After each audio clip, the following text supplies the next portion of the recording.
Wait, do you know that government plays an important parts and important roles in Pasirlangu village? Well, if you don't know, our group will explaining about one of the most important Pentahelix element in Pasirlangu village, which is the government. So guys, before we're explaining this, let me introducing our group members.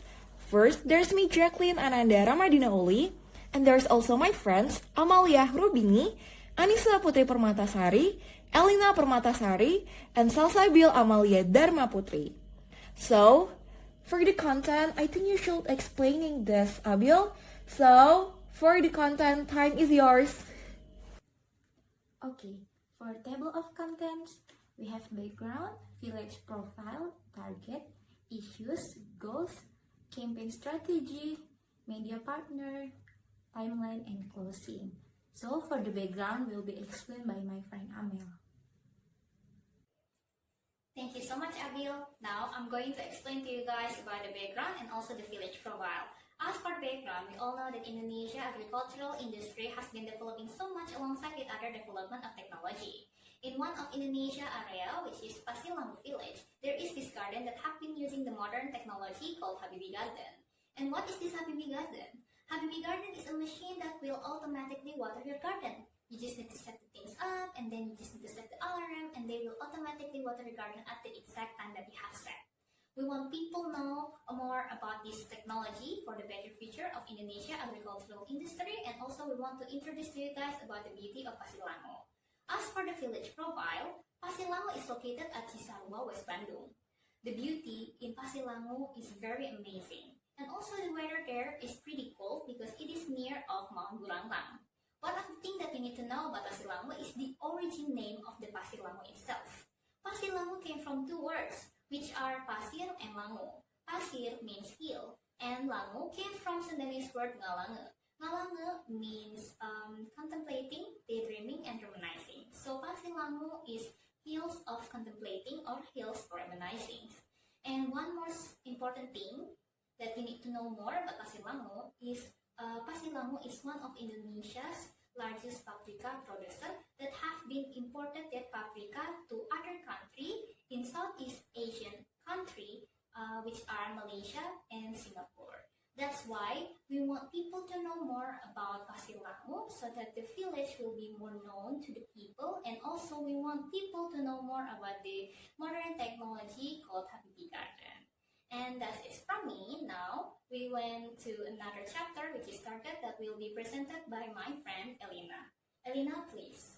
Alright, thank you so much, Amalia. Now we jump to the next chapters, and the two of those that I will explain right now are target and issues. For the target audience, we already segmented it before, so now it can be seen from four aspects: demography, psychography, geography, and behavior. From demography, generally our target audience are Generation Z, which are teenagers from high school to university students, Indonesian people, especially Pasirlangu residents, both men and women who came from all social levels. Next, psychography. In terms of interest, our target audience are people who are into cooking, into culinary, especially Western, spicy, and healthy food. On the other hand, also people who love to travel. Next, geography. We targeted that our campaign can be reached throughout all Indonesia as well as in villages and cities.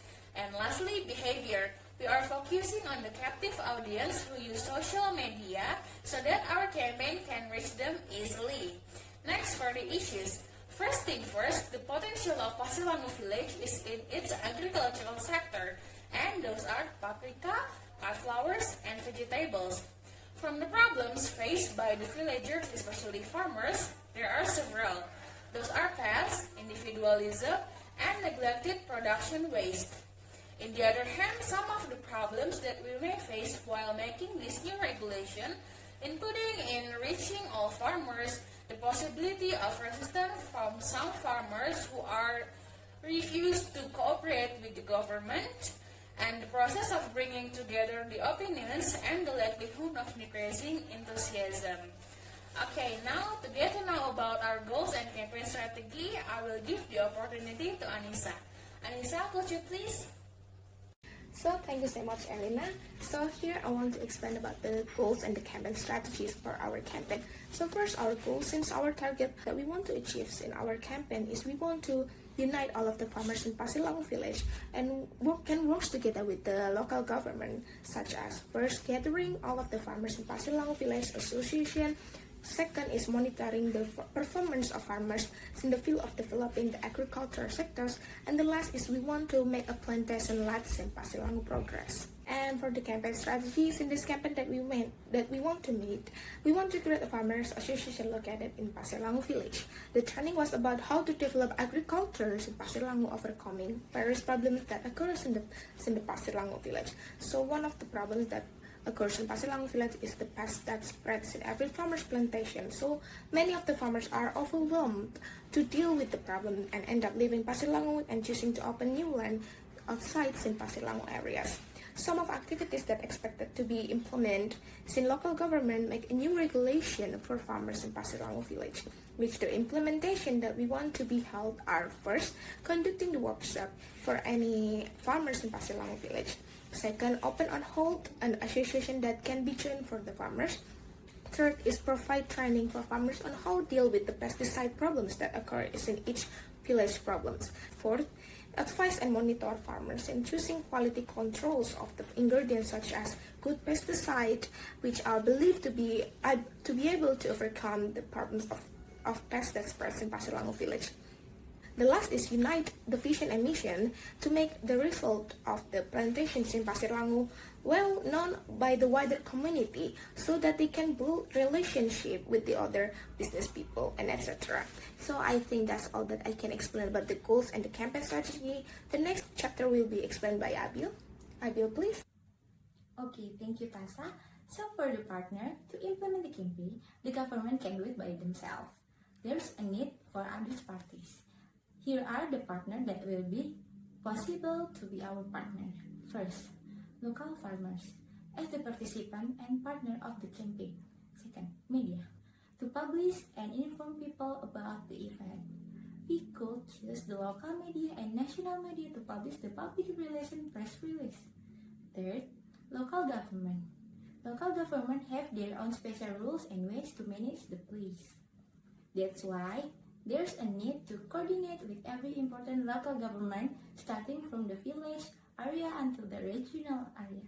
So, for the timeline, will be explained by my friend Jacklyn. Thank you, Abil, for your explanation. So right now, I'm going to explain about the timeline. Start from 5th until 10 November, we're going to processing all of the legalization procedure that we need to do before we hold this activity. And after that, in 10 until 15 November, we're going to have some socialization to the farmer and to all of the parties that will be involved in these activities. Then, in 17 November, there will be the opening of the institution. After that, in 17 until 20 November, we're going to hold some training for the farmers and for the parties that will be involved in this activity. And finally, on the special day in 27 November, we're going to hold a webinar about agribusiness that will be very beneficial for all of the farmers in Desa Pasirlangu and for the youth generation in this industrial 4.0 revolution era. So, to Abil, I'm going to give you the closing statement. Thank you. Okay, thank you, Jacklyn. So for the closing, we have offered the following forms of cooperation, namely to make new regulation to support this event and prosper agriculture in the Bandung area. We hope that with the small community that we have created and the workshop that we organize, it will slowly expand the revive the agricultural sector in Indonesia, strengthening relationship so that fellow farmers cannot only learn but also build strong relationship with each other. There is a sense of responsibility that we feel in participating in building programs that can raise the name of Indonesia agriculture. Starting from where we are, in a beautiful village, in the Cisarua area, Gotong Royong is building a more prosperous agricultural system.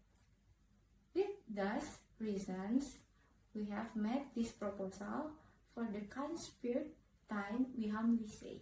Thank you.